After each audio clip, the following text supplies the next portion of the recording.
younger. Gusto niyo ba ng ganun? Yung isa sabi, Doc, okay na, 10 to 20 years younger. Paano mangyayari? Kunwari, 20 years old ka, uminom ka nito. After a few weeks, magmumukha kang sanggol. Biro lang ho, pinapabata niya yung itsura. It's more of your looks. How? Yung mga pile-pilegi sa noo, yung mga crow's feet, yan. Tinatanggal niya yung mga eye bag na naging belt bag at naging shoulder bag at higit sa lahat naging bagahe. Ayan, nawawala yan. In short, para kang na-botox. Meron parang mababanat yung mukha mong ganyan. Parang mamula-mula ka na nababanat. Parang kang laging nakangiti pero walang popak.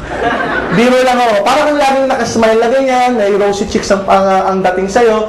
Yan ang nagagawa ng Perfect White. This entire box and bottle and the product itself made from Japan. Okay, authentic yan. Yung active ingredient niya is called L-cysteine peptide. It's one of the newest amino acid discovered in Japan and in France. Yung gantong produkto ngayon ang pinagkakagulan ngayon sa Japan at sa France. So, subukan po natin para bumata-bata yung ating itsura. Alive ka na, healthy ka pa, mahaba pa buhay mo at bata pa pakiramdam mo. Maganda po ba yun?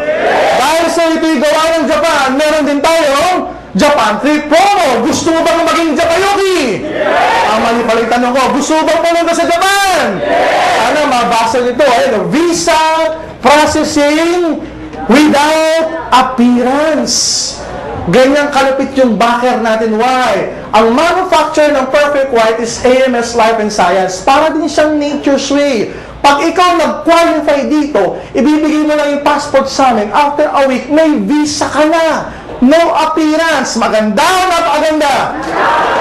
Pagdating mo sa Japan, ayan, ang unang-unang mong gagawin, makikipag-wrestler ka sa mga sumo wrestler.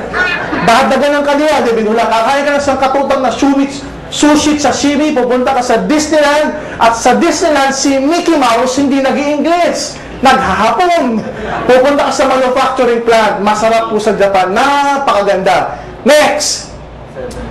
Liven, ang ating coffee product. Umiinom ka ba ng kape?